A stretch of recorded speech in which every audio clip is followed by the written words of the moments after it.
G'day guys, back again. We have got a 2005 I think VZ Commodore that's got an intermittent limp mode for the transmission, powertrain light on, and intermittent though. As you can see, we've got relatively high kilometers, so the first thing we're going to do is see if we can obviously replicate the fault, and we'll do a code scan and see if there's anything saved in the system. So let's get that set up. So while this is running, I did fail to mention this has been a transmission shop. They believe that it does need a TCM, but they couldn't prove it, and they told this customer that they need to go to an auto electrician. So we're going to check it and see if we can prove it.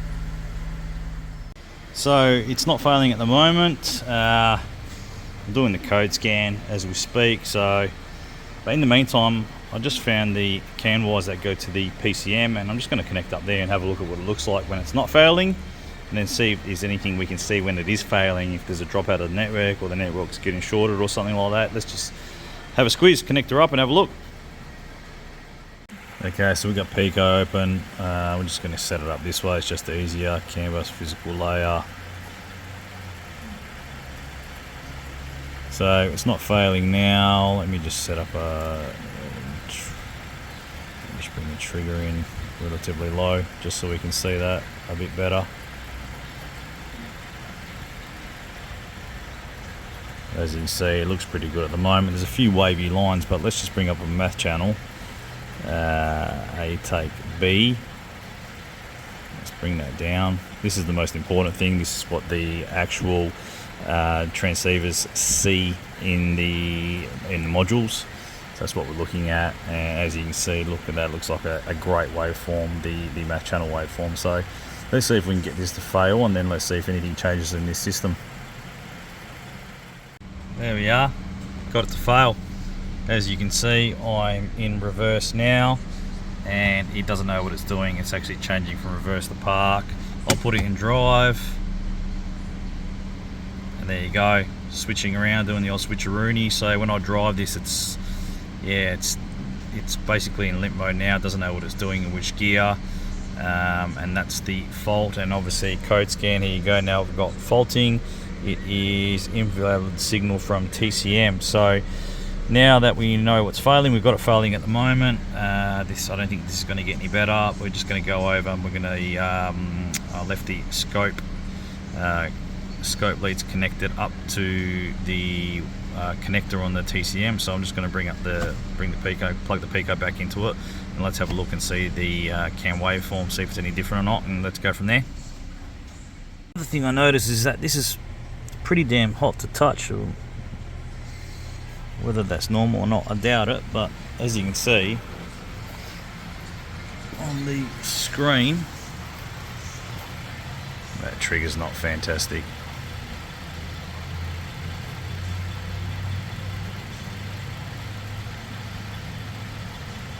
But as you can see, the waveform doesn't look different. You can go back to that. Let me just stop that. Go back a couple of screens. Bear in mind what I said before about the waveforms being wobbly, but the transceivers only see the math channel. So let's go to that one that was really wobbly. Look at that, all over the shop. But as you can see what the transceiver's seeing, completely normal signal. So there's nothing to worry about with that signal right there in the CAN bus. So we always got to make sure, if we're looking at CAN bus waveforms, that we are taking into account the mass channel as well. So for me, nothing is going on with this communication wise, nothing wrong with the physical layer as such. So I'm pretty likely going to call a TCM on this, but what I do want to do is check the powers and the grounds. So let's get the wiring diagram, check those powers and grounds, and let's go from there. Okay, 3 powers, 1 earth. I could have put the 4 channels on to see it all at once, but I had the 2 from the CAN bus wiring, so we're just going to do it this way. We're on this one and this one.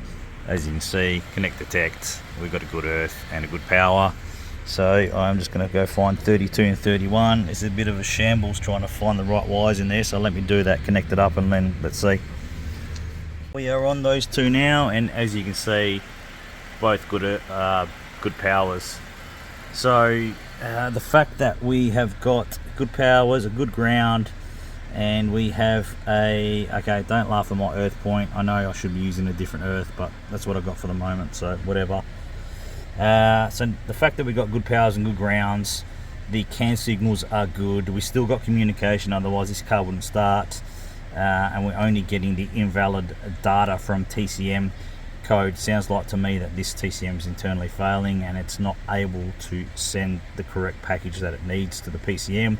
PCM's receiving a package from the TCM, it's just it can't interpret what it wants to see. So unfortunately, you know, we could use serial decoding. I have been playing around with it a little bit to understand what's going on about incorrect packets and all that sort of stuff, but you know, that's probably more in depth for next time when we've got more time to spend on it and I've got more time to learn about it. But I'm confident to call the TCM on this vehicle, so I'm going to see if this is a straight plug and play with a second hand one, or if I can get a new one and have to program it. See what I can do, and let's get the new one in and see if we can confirm that it's definitely fixed it. So we have a second hand replacement right here, and we're going to throw that in there and let's see how we go. But what I wanted to do is get it failing again, which it is, as you can see. If I just drop that into reverse, you can see it's doing what it wants to do, changing around. I just want to get the thermal imager down on there. I just want to see if there's a difference between what's going on with the actual temperature of the unit itself. Is it overheating? Is that why it's you know, causing issues with the data that it's sending? So I just want to get the thermal imager on it and just see if there actually is a difference when I put the second hand one on it. So let me go get it and let's check it. Alright, well it looks hot, but it's not actually that hot. Hot around the connector. Anyway, that's what it looks like with the old one in, so let's get the new one in, run it up, and let's see how it goes. Well, look at that. The new one's even hotter. That's a little bit odd, but this is definitely fixed 100%. This would fail automatically after getting a little bit warm. And I've got this really warm, red hot, driven it a few times, and it's good, but that one is a little bit hotter than you know, maybe I didn't have this aiming at the right spot before, but whatever. You can see it, temperature probably didn't make that much of a difference, to be honest with you. Maybe it was just something that you feel. But you can see, done a code scan, it's got an 02 cents code, it's not in for that, but we are all good. We are fixed here. Let me just see if I can get everything back on the dash there, but you can see here, that is all good. So I'm happy with that, guys. That's a fix. Customer will be happy. They only needed a second-hand TCM, and that's it. So hopefully that made sense to you, and you can use a little bit of CAN diagnostics next time you get an invalid data code. Thanks for watching, guys. We'll see you next time.